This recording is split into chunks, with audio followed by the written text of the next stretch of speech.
ఎన్ని రకాల మొక్కలున్నా కూడా గులాబీ మొక్కలకున్న స్పెషాలిటీ దానిదే. అయితే మనం గులాబీ మొక్కలు పెంచినప్పుడు రెగ్యులర్గా మనం ఫేస్ చేసే ప్రాబ్లమ్స్, ఆ తర్వాత కంటిన్యూస్గా ఫ్లవరింగ్ రావడానికి ఏం చేయాలి, ఇలా టోటల్ నేను ఫాలో అవుతూ ఇంత అందంగా పూలు పూయడానికి కారణమైన వాటిని నేను ఏం చేస్తున్నాను అన్నదాన్ని ఈ వీడియోలో షేర్ చేసుకుంటాను మీతో. అంటే ఎవరికైనా యూజ్ అవుతుందని. అయితే మనం దేశవాళీ మొక్కల్ని అయితే అంత స్పెషల్ కేర్ ఏం తీసుకోకుండానే మనకి రెగ్యులర్గా ఫ్లవర్స్ వస్తాయి. అంటే రెడ్, వైట్, తర్వాత పింక్, అదే డాక్టర్ రోజ్ అని అంటారు కదండి అది. అవి కాకుండా మనం ఇప్పుడు వచ్చే చాలా వెరైటీస్ మనం నర్సరీలో చూసినప్పుడు అవి మనం కూడా పెంచుకోవాలని అనిపిస్తుంది కదా. కానీ అక్కడ నుంచి తెచ్చుకున్న పువ్వులు పోయిన తర్వాత మనకు వచ్చేవి 1 or 2 ఫ్లవర్స్ బాగా వస్తాయి. ఆ తర్వాత అన్ని గుడ్డు పువ్వులన్నీ వస్తాయి కదా. మన దగ్గర కూడా బాగా పువ్వులు పూయాలి అంటే, మొక్క హెల్దీగా ఉండాలంటే రెగ్యులర్గా చేసేవే కాకుండా కొంచెం కొత్తవి కూడా ట్రై చేయాలి మనం.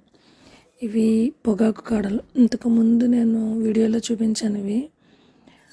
వీటిని అది పొగాకు వాళ్ళ యూసేజ్కి తీసిన తర్వాత కాడలు ఉంటాయి కదా, వాటిని మనం కలెక్ట్ చేసి వాటర్లో ఒక 1 వీక్ అయినా సోక్ చేయాలి. 2-3 డేస్ కాదు, 1 వీక్. సో 1 వీక్ అలా సోక్ చేసిన తర్వాత ఆ వాటర్ని స్ట్రెయిన్ చేసి మనం చాలా ఎక్కువగా డైల్యూట్ చేసుకోవాలి వాటర్తో చేసి వాటిని మొక్కలు మొదల్లో వేయచ్చు. తర్వాత ఇంకా లైట్గా చేసుకుని వాటిని స్ప్రే కూడా చేయొచ్చు. దీంతో ఏంటంటే మ్యాక్సిమం రోజ్ ప్లాంట్కి మనకి పైకి కనిపించేదే అనుకుంటాం మనం, కానీ మట్టి లోపల చాలా నెమటోడ్స్ అనేవి వస్తాయి. అవే కాదు చాలా రకాల డిసీజెస్, వాటన్నింటిని ఏంటంటే ఈ పొగాకు వాటర్ అనేది చాలా వరకు కంట్రోల్ చేస్తుంది అన్నమాట. అంటే ఒక పెస్టిసైడ్లా. సో అందుకని దీన్ని డైల్యూట్ చేసి ప్లాంట్స్కి యూజ్ చేస్తే చాలా బాగా వర్కౌట్ అవుతుంది. ఇది నాకు ఒక అగ్రికల్చర్ స్టూడెంట్ చెప్పారన్నమాట. అగ్రికల్చర్ బీఎస్సీ చేసే ఒక స్టూడెంట్ నాతో ఇది షేర్ చేసుకున్నారు. సో అన్ని ప్లాంట్స్కి ఇవ్వచ్చు, కానీ రోజ్ ప్లాంట్స్కి బాగా పనిచేస్తుందని. ఆ తర్వాత మనం రెగ్యులర్గా ఆనియన్ పీల్స్ ఇవన్నీ ఇస్తాం కదండి. అవి కాకుండా మనం ఏమనుకుంటామంటే సమ్మర్లోనే ఈ లిక్విడ్ ఫెర్టిలైజర్స్ అన్నీ ఇవ్వాలి ప్లాంట్స్కి అని అనుకుంటాం. శీతాకాలం ఎలాగో బాగా ఫ్లవరింగ్ వస్తుంది కదా వింటర్లో అన్నట్టు. కానీ వింటర్లో కంటే మనం ఆలోచన తప్పమాట. వింటర్లోనే మనం సమ్మర్ కంటే ఎక్కువ లిక్విడ్ ఫెర్టిలైజర్స్ అనేవి ప్లాంట్స్కి ఇవ్వాలి. ఎందుకనంటే రెయినీ సీజన్లో ఆటోమేటిక్గా రెయిన్లోనే అన్ని మినరల్స్ ఉంటాయి ప్లాంట్స్కి. సో అప్పుడు ఫ్లవరింగ్ చాలా బాగా వస్తుంది. వింటర్లో ఫ్లవరింగ్ రావాలి అని అంటే మనం యాడ్ చేసే ఫెర్టిలైజర్స్ని బేస్ చేసుకునే ఉంటుంది. ఇది కాఫీ పౌడర్.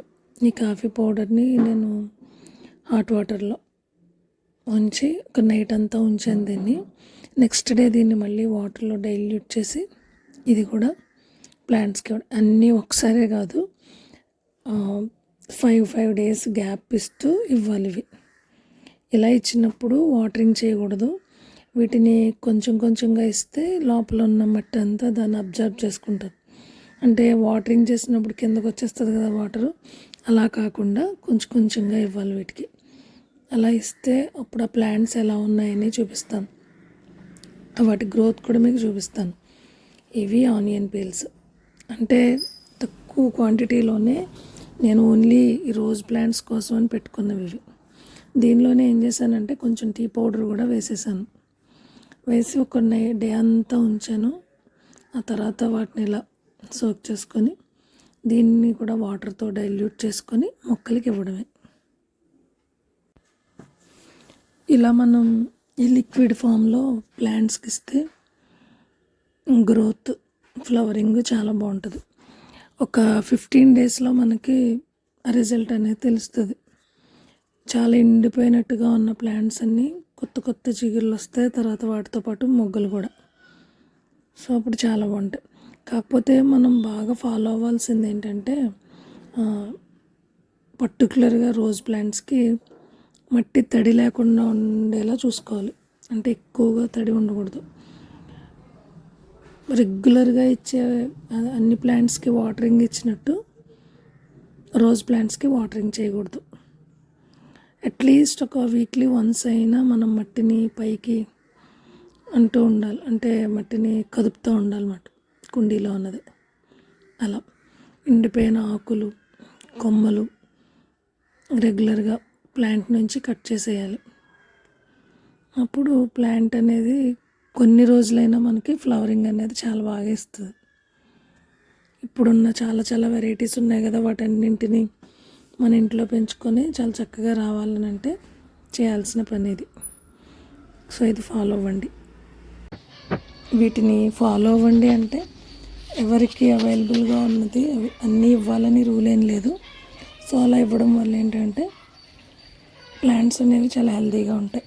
ఒకవేళ పొగాకు సంబంధించినవి దొరకకపోతే ఆవాలు ఉంటాయి కదండి, ఆవాలని మనం మిక్సీ పట్టి దాంట్లో వాటర్ మిక్స్ చేసి దాన్ని స్ట్రెయిన్ చేసి దాంట్లో కూడా ఎక్కువగా వాటర్ని మిక్స్ చేసుకుని కూడా ప్లాంట్స్కి ఇవ్వచ్చు. అది కూడా పెస్టిసైడ్గా పనిచేస్తుంది. సో ఇలా మనం రోజ్ ప్లాంట్కి చిన్న చిన్న టిప్స్ని ఫాలో అయితే ఫ్లవరింగ్ అనేది చాలా బాగా వస్తుంది. కొన్ని సంవత్సరాల వరకు ప్లాంట్స్ అనేవి హెల్తీగా ఉంటాయి, ఫ్లవరింగ్ చాలా బాగుంటుంది. సో ఎవరికైనా ఇది యూజ్ఫుల్గా అనిపిస్తే డెఫినెట్గా ఫాలో అవ్వండి. ఖర్చు చేయాల్సిన ఏం లేవు కదా, అన్నీ మన ఇంట్లో వాటిని యూజ్ చేసి ఫ్లవరింగ్ మంచిగా తెచ్చుకోవచ్చు మనం.